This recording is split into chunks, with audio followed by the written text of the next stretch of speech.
Nagpaabot mi sawa. Nara naginok-intok ko yung taas daplin. Among ipaabot, wala pag in town. Dara.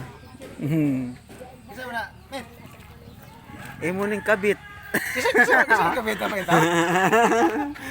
Bitaw. Ginoktok in town. Wa pagod among gipaabot.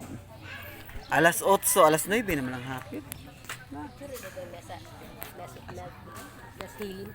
Aman. Kaya pagod taon sila.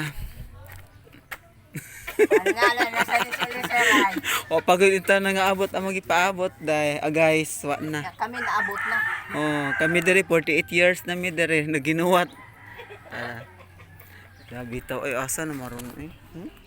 As utso eh. Natoy malunggay pandesal diri nilakaw na lang kay way na malit. Tara.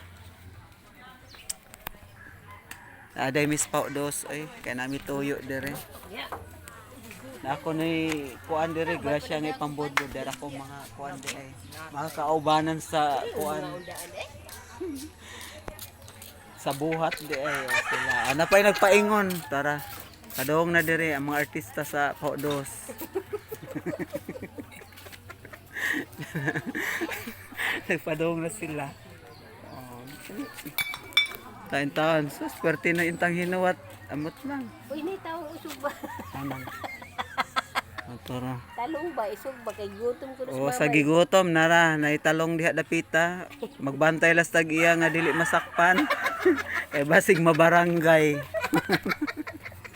Tara. Salamat. I-shout out imong kabit diha. Uy, shout out ko sa akong kuan, akong classmate ha. Ang kuan ni vlogger tong classmate si Elister. Ako mo i-shout out mo.